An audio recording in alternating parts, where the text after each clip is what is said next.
Welcome to the Point. Just a week ago, I spent time at the Detroit Regional Chamber's Policy Conference on Mackinac Island. That's where business and political leaders meet and talk about the future of Michigan's business economy and how manufacturing and other companies can thrive and what government can do to assist. Two attendees of the conference are right in the middle of the economic development and providing power for the hoped expansion in the state. First, Gary Kross, President and CEO of CMS and Consumers Energy, talked about the supply and demand of electrical power in the state, the reliability and planned improvements in the grid, as well as how to generate enough power for the expected demand while doing away with carbon-based electric generation. Here is our conversation. Let's talk for a little bit about reliability and the delivery of the important commodity that you oversee for so many people in the state. Everything's great until it's not, right? So ice storm last year, people out of power, concerned understandably, but you and your company have put in a number of different plans to improve that service, including a number, I'll let you quote it because when I say it, it sounds ridiculous, the amount of money you're spending just on trimming trees and getting lines clear alone. I mean, that's a big part of your job, isn't it? Yeah. Well, first of all, we are committed to strengthening the grid. It's job one for us, and it really means at the end of the day, fewer outages, shorter outages, and they're just less frequent. And so that's our focus across the company to improve our performance there. And it comes in a variety of different ways. We're working the plan. What we saw in 2022 was a 20% improvement in our performance. 96% of our customers had power when they were interrupted within 24 hours. But I'll tell you, Rick, that's still not good enough. And so it's our focus to improve and get better. So we spend about $100 million a year on tree trimming. Trees are the number one cause. It's a beautiful state. You can see it. You can see it around us. But $100 million annually on tree trimming. 7,100 miles we trimmed last year, and so that's about double what we spent 3 years ago in terms of investment to improve that. The other thing we're looking at is undergrounding. We've got a pilot we're proposing with the Michigan Public Service Commission to move more of our lines underground so they're resilient for the future, because the weather patterns are changing. We're seeing more climate extremes, and we want to be prepared for that for our customers. But there's going to be a big price tag that goes with that too, because putting lines underground is inherently going to be expensive, and you have maintenance costs. Is all of that doable under your current umbrella? Because obviously it's not cheap to operate a company like yours. So let's talk with some facts here. For the last 10 years, our bills have been below the national average. And so that's an important piece from electric. But we're also very sensitive to that. That means we got to continue to be efficient as a company.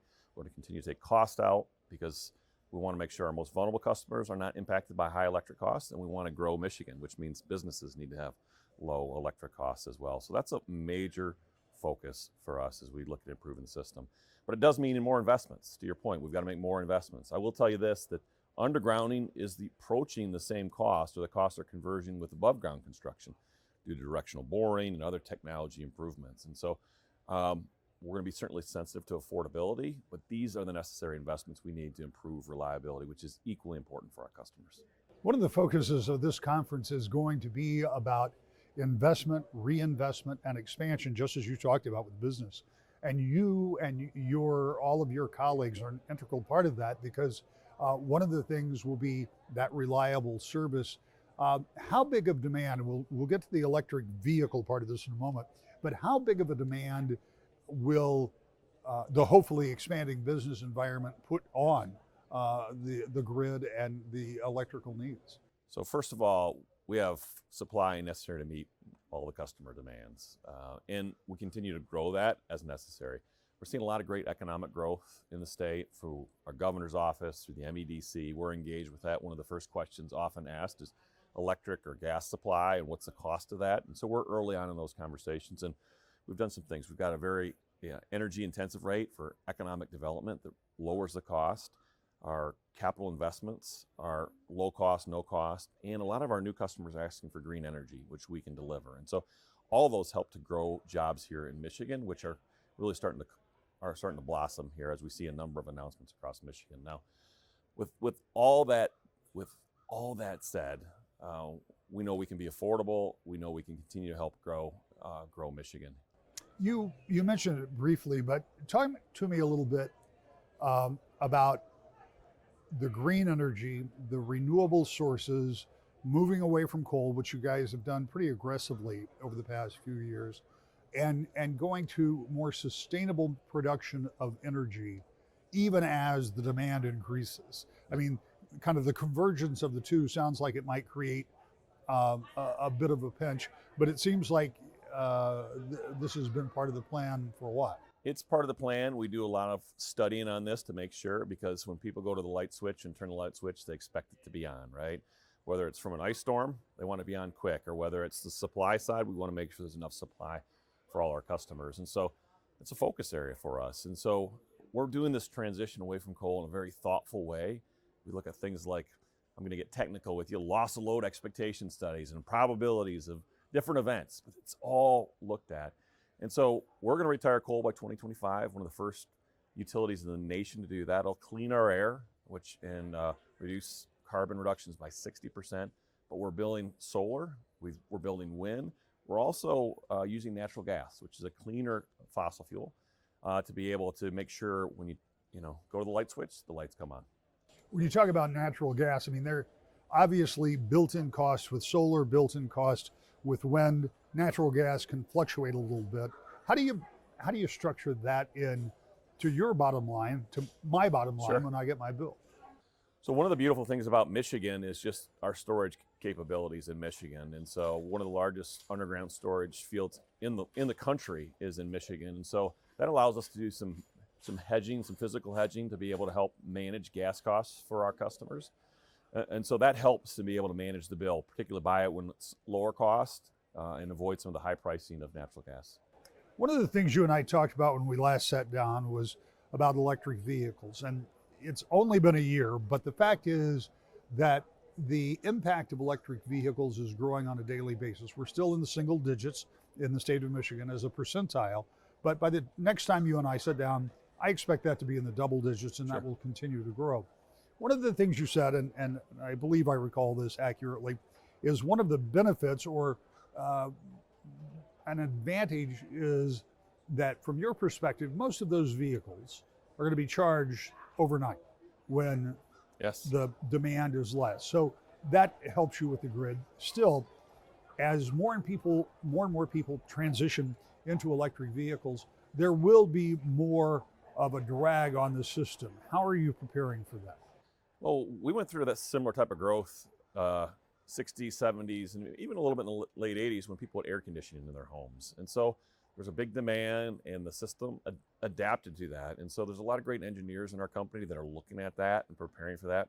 We look at data on where people are acquiring cars. We know that because they usually have to upgrade their service, and so we know. And so that allows us to look at the substation, look at the circuit, and make the necessary adjustments. And so we've got a good view of how that demand is shaping and the growth of EVs. And to your point, much of it, it's so, I've got my own electric vehicle this year, and most of my charging is done at home. It's done at night. It's done at a lower cost because it's at night, and there's a little impact to the electric grid.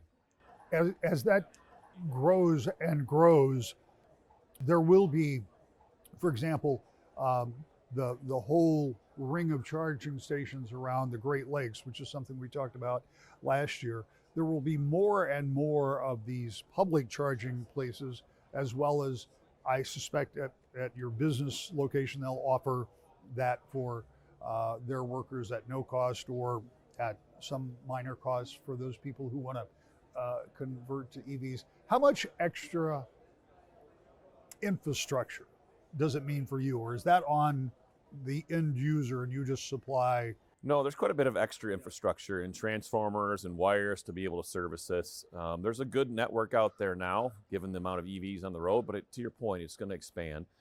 We are agnostic about who the charging company is. We work with a lot of different charging companies. For us, it's really the transformers and the electric service that we're focused on. And often we're offering rebates for these companies too, whether it's a convenience store, whether it's your Myers, to be able to put those charges there. It's what's convenient, so you can shop, vehicle can charge. and it's a great way to navigate the state. So that's growing, and it'll continue to grow. We've got great programs out there, Power My Fleet, Power My Drive, that help our customers and communities make that important change.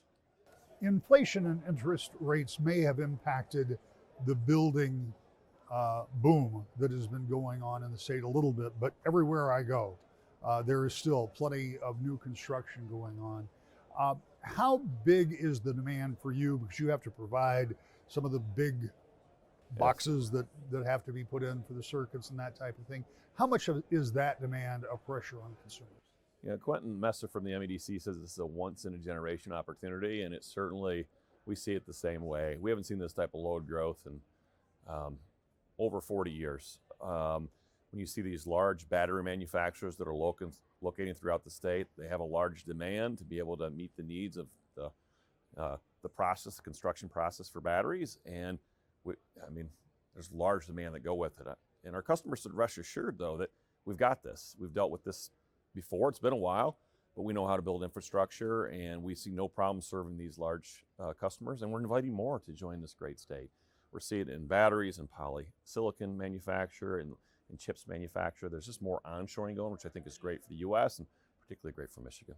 As you and I sit here, I'm looking out over this gorgeous view from Mackinac Island. One of the things that people are perhaps more concerned about now than ever before is preserving this. And you've already detailed how you're trying to get in, or how you are in heavily into renewable energy and moving away from coal. As we move forward, is there going to be enough of that, even if you maybe take out part of the natural gas component of that? Will you be able to scale up with that kind of renewable energy in order to keep pace with what looks like an ever-increasing demand? Well, one of the things we're working on here at the Mackinac Policy Conference is siting reform to ensure that we can continue to build out the renewables. But we're looking at, obviously some of it's done on greenfields. We're looking at how do we expand it to do more brownfields development, whether it's on landfills or old industrial sites. And so there's plenty of opportunity to look at different ways that renewable energy can meet the needs of Michigan, and there's ample space. And so it's important for us to continue to work with communities to find that right spot within the community where it should be located. But there's ample space to really make this transition to renewable energy across Michigan. The power needs in the state are expected to continue to grow due to new facilities planned in automotive and other manufacturing areas, and to the projected growth in the electric vehicle market. With some manufacturers planning to have their entire fleet electrified in a decade or less, you may be plugging in your car at home sooner than you think. So what about that business expansion in Michigan? Where will it come from? Where will it be located? Who will it employ? And what do you do when you land a big project bringing good-paying jobs to areas that need them, but not everyone is on board? Quentin Messer is the Chief Executive Officer, President and Chair of the Michigan Strategic Fund and Michigan Economic Development Corporation. Coming up, he'll talk about attracting business and jobs, as well as helping people in those areas of growth adapt to change. That's next, To the Point.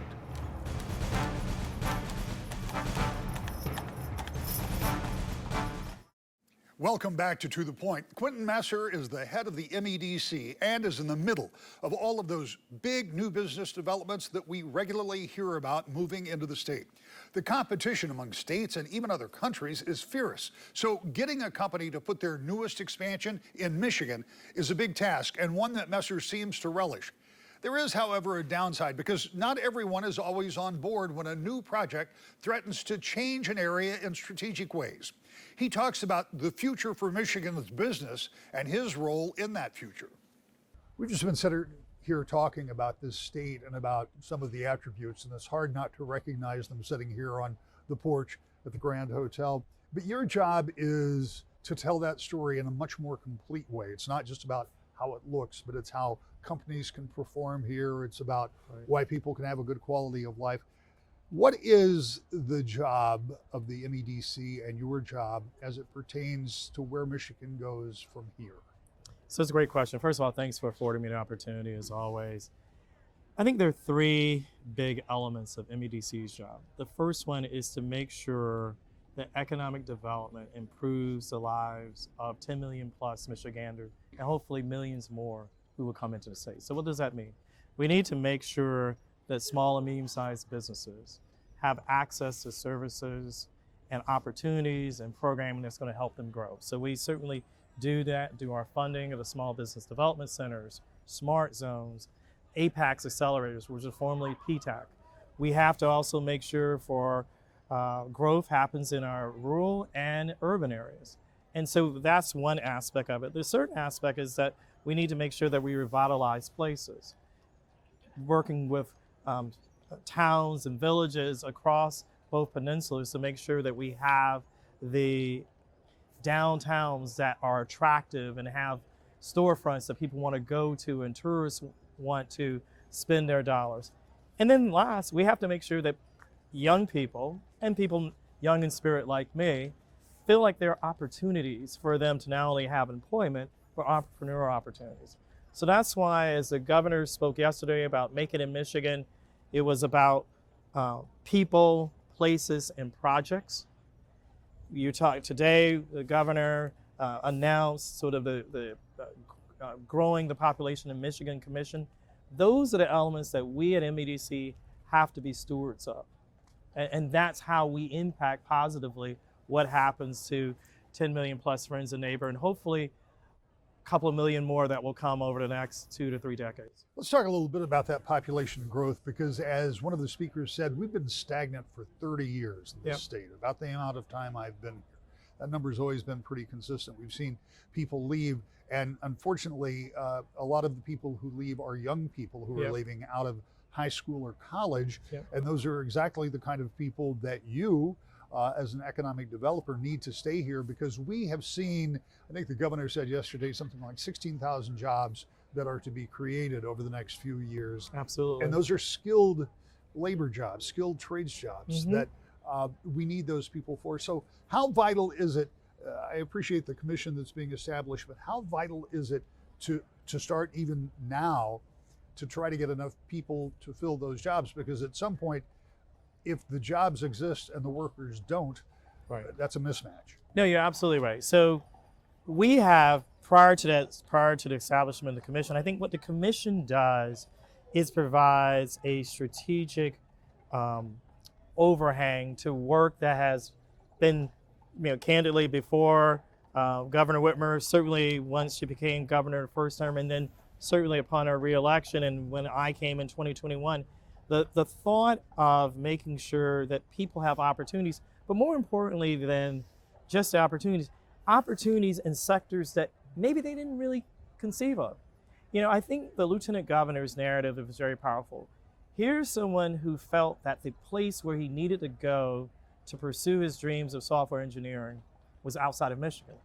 Now, given the evolution of the mobility sector, the mobility of the life science and medical device sector, pharmaceutical manufacturing, and agribusiness, you can have incredible software development career in mobility, agribusiness, life science, working with robotics companies. And we're actively educating, because sometimes people just, it's easy to sort of think, well, if, Michigan just does cars and agribusiness. Well, there's so much more.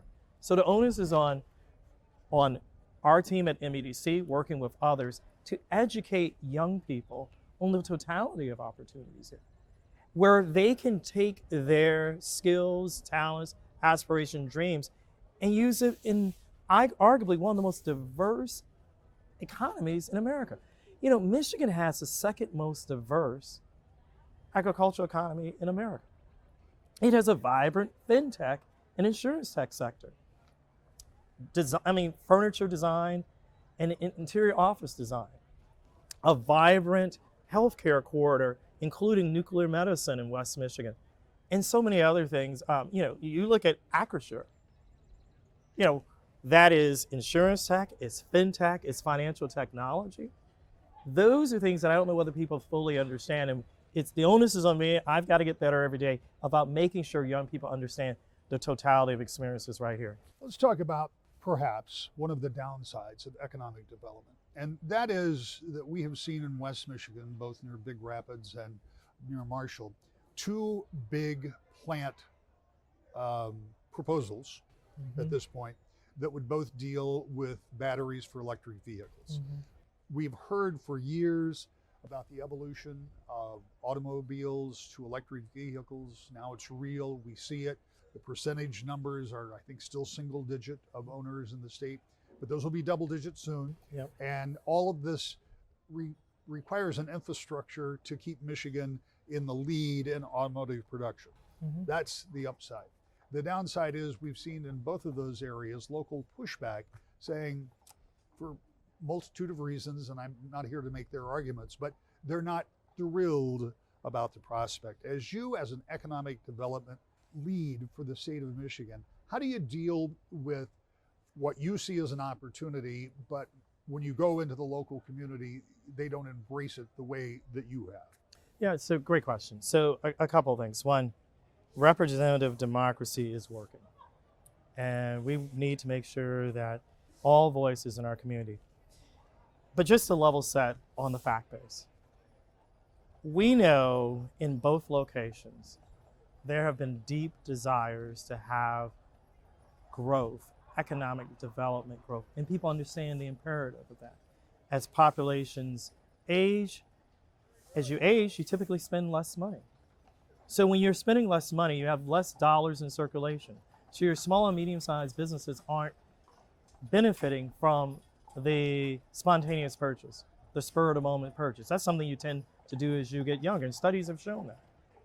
And so when I came into this position, one of the first visits I ever made was to Marshall.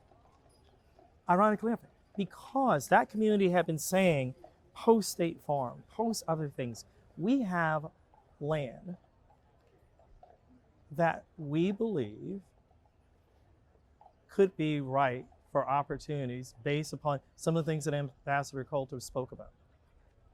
Similarly, there have been folks who've been saying the same thing in Mecosta County, where you have nearly 20% poverty level. And so a couple of things to note. We understand and we believe the power of and, which is ironically the theme of the conference. You can have and support ecologically sound principles, protecting the best of Michigan's quality of place, agribusiness and industrial. The government isn't taking anybody's land. People are given the option to sell. They decide not to sell, fine. So there's no eminent domain. So first, I think, because sometimes people think, well, the government is just, no, that's not the case. The second thing is something you talked about early. As agribusiness becomes more technologically latent, the number of people that's going to be required to work in agribusiness is going to decrease. And so these communities that are already under population pressure are going to need to have opportunities to retain the young men and women who are in grade school, middle school, and high school in these communities. The onus is on me to continue to make the argument for why growth is an imperative. We will continue to do that. But we believe the vast majority of residents on both peninsulas want to see growth, because most people do not want to get on a plane to see their families during the holidays. And that's what we're trying to do to make sure that economic growth happens to both peninsulas across 83 counties.